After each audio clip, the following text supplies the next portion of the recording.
Hello again, everybody. It's been like a super long time since I last made a video, so I thought, why not, you know? So, excuse my hair. I feel like I'm excusing something in like every video so far, but I just cut it like last night by myself because who needs to pay $15 to get your hair cut when you can do it yourself for free? And so I just cut my hair, and I've been wearing it in a ponytail all day because I wasn't used to it, so it's a bit messy, but I think it looks okay. I got it even. That's what counts.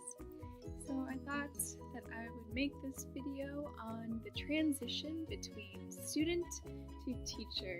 It's a lot harder than I expected, actually. Like, I think one reason why teaching felt like a good job for me is that I like being in the school environment. I like learning. I like interacting in that sort of, learning environment. Like, I was sadder than I expected to leave college because it's like, I can't just learn things anymore. And it's like, well, I can learn things. I can, the internet is right there. But I like being forced to just sit down in a classroom and sit for 50 minutes learning something that I'm interested in because I'm too lazy to find the right sources. I need to just do it on my own. I know, too lazy. You don't really realize how much work that your professors and teachers do behind the scenes until you actually have to do that work too. Somebody asked me how many classes I teach a day, and I told them, well, I work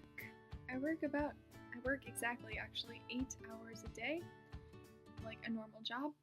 And then teaching, it depends on the day. My lightest day, I have 3 40-minute classes, and my heaviest day, I have 5 40-minute classes and 1 club, English club, which is also 40 minutes. Plus, I have a Coteachers, obviously, and so I'm teaching with them. And so, technically, I'm teaching 20 minutes out of those 40 minutes, and my co-teacher's teaching the other 20 minutes out of those 40 minutes. So, on my lightest day, when I have 3 40-minute classes, in those 3 40-minute classes, technically I'm teaching an hour.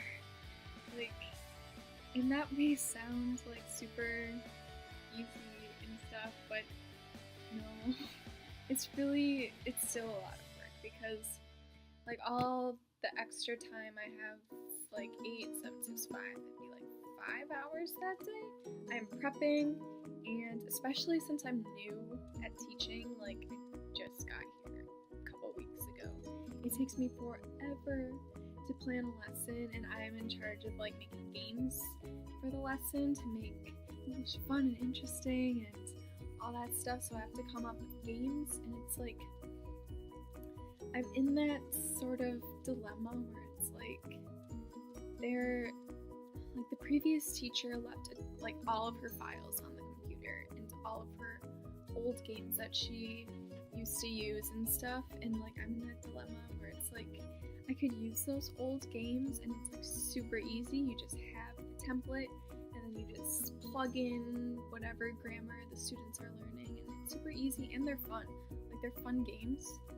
And so otherwise, I don't know, I like creating new games because it's I don't know how often the students have played these particular games before I got here, and I don't want them to get bored with them, obviously, so I try to create my own games and research stuff, my own games, my own activities online, but that is obviously time consuming. Then, since obviously I'm a new teacher, I have to talk to my co-teachers afterward to see if the games and activities I created fit well with the students and what level they're at, and classroom management, will the game be too active where the kids will get out of control? I guess I'll say, on one hand, I don't have homework, so that's nice.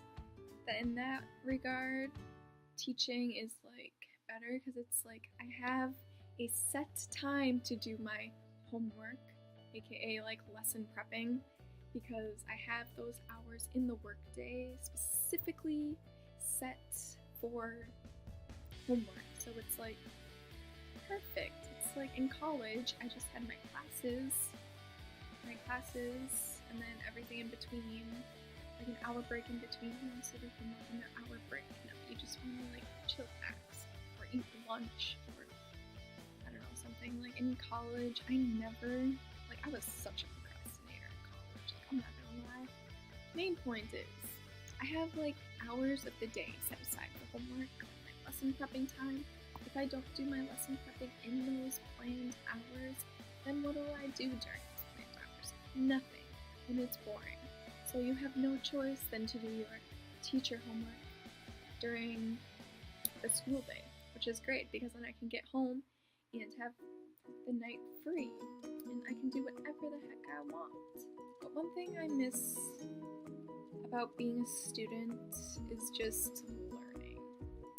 Like I said, I do like learning things, and like I am learning. Like I am learning by doing, but I just like textbook learning. I miss that.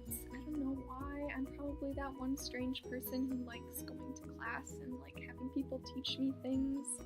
So I guess another thing that's a little more difficult about the transition of being a student to a teacher is that you have like responsibility now. Not just like responsibility to get your work done, but you have a responsibility to like teach children things that they will take with them for their whole lives, and like it's your responsibility to make sure that these cute, adorable little elementary schoolers pass all their tests. And it's like you don't want them to fail because like they're all yours, and it's like it's basically your fault if they fail all their tests. And it's like I'm gonna cry. I would cry if one of my students like failed something because of me, because I was like a bad teacher. So I've been like really like worrying about that,